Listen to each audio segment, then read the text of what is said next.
All right, congratulations. You've made it to the end of Math 171. This is our very last section. I think I was looking over the notes here. I think I'll do number 1, 3, and 5 with you. And number 2 and 4 really follow suit from the other previous problem, the other problems that I'll show you. And you've got, like I've said before, the fully worked out solution key. And if you need to still don't understand the solution key, please reach out to me. Let me know. All right, so looking in this particular section, it's your applications of growth and decay as well as compound interest. So you can have exponential growth and decay model at the top, and this is our formula. A of t equals p sub 0 e to the kt. Here that A of t represents the final amount. T represents time. K is your growth or decay rate, and it just makes sense. If your K is positive, you're talking about growth. If it's negative, you're talking about decay. K couldn't be equal to 0. P sub 0 is the original amount that you start with, and it is assuming that you grow or decay without bound. And so therefore sometimes there's a particular point where your model sort of breaks down and is no longer really valid. That's why I end this set of notes with what's referred to as the logistical model, because the logistical model actually takes into account that there is a certain, what they refer to as a carrying capacity in certain situations. So we'll talk about that. All right. So in terms of monetary wise, do you remember our previous formula was this in relationship to money? And we used this formula when we knew we were compounding our money in number of times, whether it was daily, monthly, semi-annually, and so on. Whenever though, on the other hand, you are compounding your money continuously, that's whenever you're going to be using this new formula that you're picking up here, okay? All right, so with that said, let me kind of take out some of this underlining. It's maybe distracting. So with that said, we'll come down here to number 1, and it says, suppose that you've got $2,000 and you're going to invest it at an interest rate K, you don't know. It's going to be compounded continuously, and you know that it's going to grow to a little over $2,500 in 5 years. So if that's the case, since we know that it's compounded continuously, that's how I know that I'm using this formula up here at the top. Part A says, well, find out what the interest rate was that you had in this problem. So sorry, that just moved on me. All right.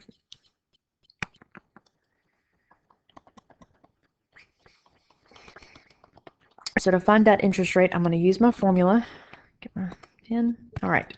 So A sub t, the final amount, we know that final amount is the 2504.65 equals P sub 0, your original amount, so you originally put $2,000 into the account, times E raised to the K, we don't know, but we do know we did it for 5 years. So we'll put in a 5 there for our time. All right, so our goal is to solve for K. So my first step here, I would divide by 2,000. I'm going to show intermediate steps, but technically, like if I were doing this, as like you are, as I was doing this problem, I would just sort of be doing it step by step in my calculator and not be doing any rounding until the very end.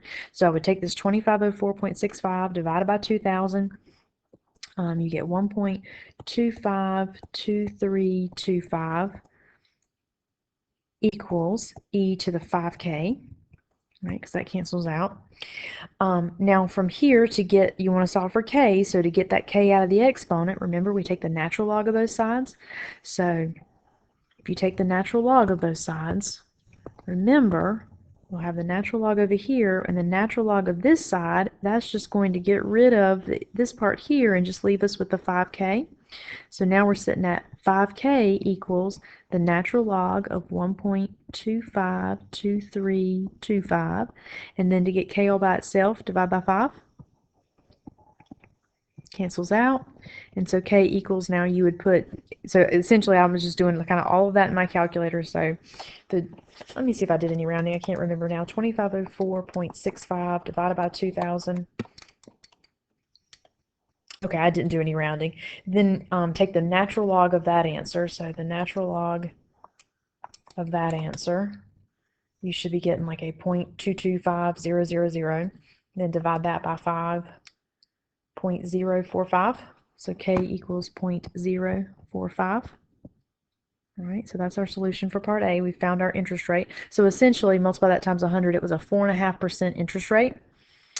All right, we'll scoot on down then to part B. It says, well, now write an exponential growth function for this particular situation. So we would have y equals, or it's a habit, let's call it a sub t, since we're talking about money. A sub t equals, and originally started out with $2,000, e to the 0.045t. And what that would allow you to do is that if you wanted, we know how much we started out with, we know how much there was in 5 years, but if you want to know, well, how much did it grow in that 3-year mark? What was in there at 3 years? Or if you want to predict even further, say you leave your money there and hey, how much would be in there in 15 years, for example? This would be how you would set it up. Part C says, well, what will be the balance after 10 years? So you would simply use your formula, and everywhere you see a t, plug in 10. So it would be 2,000 e to the 0.045 times 10. Remember, you get your e in your calculator by hitting second ln, which is right near your 4, number 4. In the TI-83 calculator anyway. And then that should give you 3136.62. So in 10 years, your money would have grown to over $3,100. Part D says, well, how long will it take your $2,000 to double? So I'm still using this formula here that we got here in part B. We started out with $2,000. If you want it to double, then your final amount now is going to be 4,000 e to the 0.045t. Then divide by 2,000. Divide by 2,000. Cancels out, so you get 2 equals e to the 0.045t. To get that t all by itself, we're going to take the natural log of both sides. So natural log. So then that way, that gives me that the natural log of 2 equals, I'm going to cancel me out here, just the exponent now, 0.045t. And then to get t all by itself, divide by 0.045. And then you would put that in your calculator, and you should get about 15.4 years. Okay, it would take you about 15.4 years to double your money. I'm gonna flip it over on top of the next page. There's actually a formula, because this is doubling. There's actually a formula for doubling. Personally, I just, if you tell me you want me to double it, then I take how much I started with and I just double it, and I don't worry about the formula on the next page. But if you want to know that formula on the next page is at the top, and you always just take, if you want to figure out the time that it takes to double, it's always the natural log of 2 divided by whatever your rate is, okay? Or if you're trying to figure out what the rate for doubling, you would take the natural log of 2 divided by the time. Okay, that's another option as well. But like I said, me personally, when I want to figure out if something's doubling, I don't worry about that formula. It's not a hard formula. Like I said, you just saw it there. It's the natural log of 2 divided by the rate, which is exactly where we ended up. But anyway, that's where that comes from. Number 2 follows exactly what we were doing here, very similarly, and solving exponential equations here. So I think you really should be in good shape to be able to do that. Probably the only thing that's different, when you do your exponential growth, when you plug in your rate needs to go in as a decimal. I don't think I emphasized that up here at the top. That your K, I didn't. It's a growth or decay rate, and so it should always be a decimal. So it should be a decimal. We said it in the previous set of notes for this formula down here, but I didn't talk about it here. It has to be a decimal, so remember, you get it to be a decimal by dividing it by 100 or moving your decimal 2 places to the left. Okay, so either way you want to do that. That's the only thing that I can see that would be different. Okay, so I'm going to flip it on over and let's do number 3. In number 3, it says iodine 131 decays according to this formula, where T is the time in days. A scientist has a sample of 100 grams of that iodine 131, and they want us to round all values that we get here to 1 decimal place. And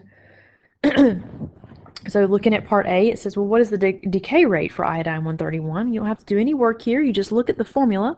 The decay rate is this exponent here, so you have a negative 0.087. Well, to change it into the rate, you just simply multiply it times 100. And so that equals 8.7%. So it's an 8.7% decay rate per day. Okay, so that's your final answer there for part A. Part B wants to know, well, how much iodine 131 would be left after 9 days? So you're just using your formula. A equals, you initially started out with 100, so it would be 100 times e to the negative 0.087 times 9. That would be how you would enter that in your calculator, and you should get approximately 45.7 grams, okay, after 9 days. Part C wants to know, when will 70 grams be left? So 70 grams is your final amount, so I'll put that over here on the left, equals, you know you started with 100, e to the negative 0.087 t, and I want to solve for t. So the first thing I would do is divide by 100. 70 divided by 100 will give you 0.7. So 0.7 equals e to the negative 0.087 t. Take the natural log of both sides. So the natural log of 0.7 equals, and we know if we take the natural log of this side, the all you're going to have left is the exponent, so negative 0.087 t. Then divide by that negative 0.087.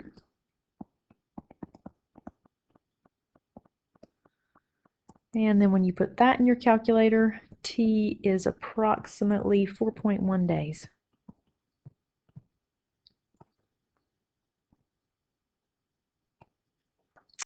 For part D here, and wants to know what's the half-life. Well, think about it. If you started out with 100 and you want to go to the half-life, then half of that final amount is going to be 50. And then you have your e to the negative 0.087 t, and just solve for t. Okay, right? You're going to divide by 100, take the natural log, and then divide by your negative 0.07. You should get here to be t to be 8 days. Okay, I'm gonna let you take the time to do that because that's very straightforward. You just saw me do C. You see me do a lot of these now. Okay, I'm gonna let you try number 4. Very similar to what you were just seeing here in this problem. All right, and then lastly, we'll close up shop here with logistic models. Logistical models are describe situations where growth and decay are limited due to factors like space and food supply. So this is the formula here for a logistical model. P of t equals A over 1 plus B e to the negative kt. A is your carrying capacity, meaning that is the amount that the environment can hold due to things like space and food supply. So it's kind of like if you had rabbits and you know they're going to breed and you have them in a confined area, there's going to get to a point where they're going to multiply and multiply, but there's going to get to a point where the space or food supply is going to run out, and they're not going to be able to continue to multiply at that same rate. There's going to be a carrying capacity, a maximum amount of rabbits that the environment can hold, and that's that A value. Okay. Logistical models look one of two ways. So they can look like, I went the wrong way, sorry. My curve got off. Let's try it again. Looks like this. Actually, I was doing okay. Sorry. And or looks like that. And this right here is like a horizontal asymptote in both cases. And that's going to be the line y equals A. And that's going to be your carrying capacity. That's the max. Over here on the left, this represents growth, logistical growth, and this is logistical decay. Okay. In these particular cases for growth, your B value is greater than 0, positive, and for decay, your B value is less than 0, okay, being negative. So it sort of makes sense then if your B value up here is positive, you're growing. If it's negative, you're decaying. All right, so if we flip it over, let's do a logistical model. It says fruit flies are placed in a half-pint milk bottle with a banana and yeast plants. So the number of fruit flies after T days can be given by this model here. and they want us to round all values to the nearest whole number. So part A wants the carrying capacity and the growth rate. So carrying capacity and growth rate, we should be able just to look at the equation that they gave us here, the model, and be able to pick those out. So carrying capacity, just the number up top, 230. So it's going to be able to carry 230. I'm just going to put FF for fruit flies. Your growth rate is your K value down here, right? So my growth rate is 37%. Okay. Part B wants us to determine the initial population of these fruit flies. So initial population, that would be time 0. So I'm going to let T equal 0. So go into my formula, then I'm looking at P equals 230 divided by 1 plus 56.5 times e to the negative 0.37 times 0. All right, so now let's think about this. On the bottom, this negative 0.37 times 0 just gives me 0. Well, anything e raised to the 0 power, anything raised to the 0 power is just 1. So this piece right here is 1. And 1 times 56.5 is 56.5. So on the bottom I have 1 plus 56.5, and then I've got my 230 on the top. Then I can clean that up further, and I have 230 divided by 57.5. And then after I do that division, I should get nearest whole number 4 fruit flies. So they initially started with 4 fruit flies, and then we say that maximum amount that milk bottle can hold would be 230. Part C wants to know, well, what's the population after 5 days? So that just means, okay, I'm going to let T equal 5. So I would have P equals 230, 1 plus 56.5 times e to the negative 0.37 times 5. And technically, you know, from here I wouldn't try to do, I mean, I did the other one in my head as far as like, or did most of it in my head there just because it was raised to the 0 power. I would not try to do this in my head, okay? Put this in your calculator. Just be sure on the bottom, if you're going to type it in all at one time, that you use a big parenthesis down at the bottom, okay? And you should get here, we're doing rounding here, so nearest whole number, 23 fruit flies. So at the end of 5 days, you'd have 23 fruit flies. Part D wants to know, well, when will the population reach 180? So that's the final amount. That'll be your p-value, equals the 230 over, 1 plus,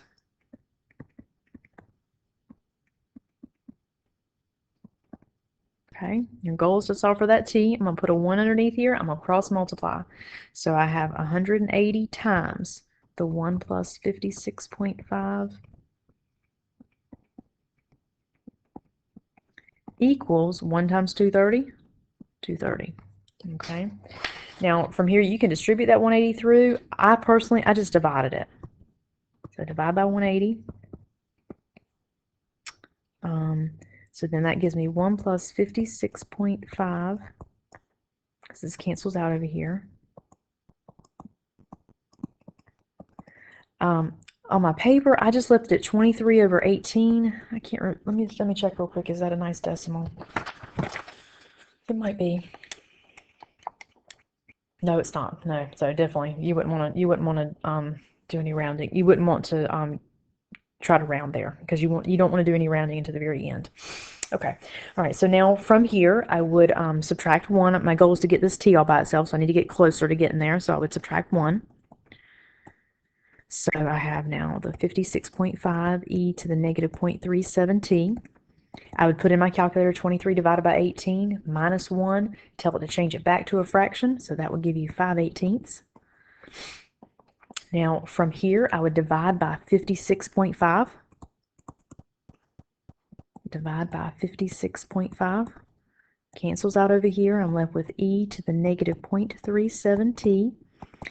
In my calculator, I would do 5 divided by 18 divided by 56.5 and tell it to change it back to a fraction. So you should end up with 5 divided by 1017.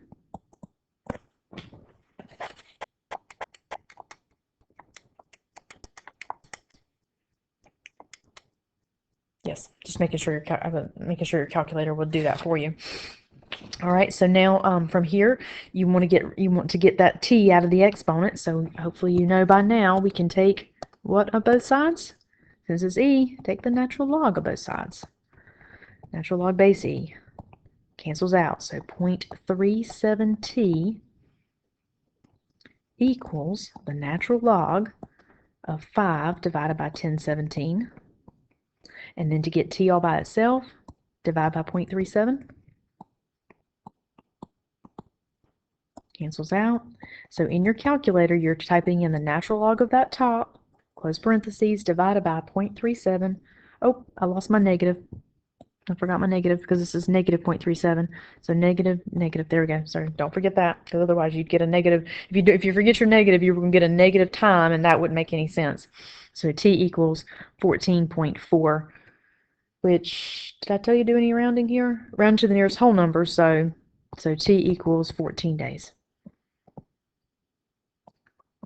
I didn't fall. I can tell on my solution key I put 14.4. It's not a big deal, but anyway, so 14 days would technically that would be our final answer there. All right, guys, let me know if you need anything. Since this is the last section, we just wrapped up Math 171, put a big fat bow on it. I'll be getting a final exam review together for you and stuff like that in the coming days. And let me know if you need anything. Thanks a lot. Bye.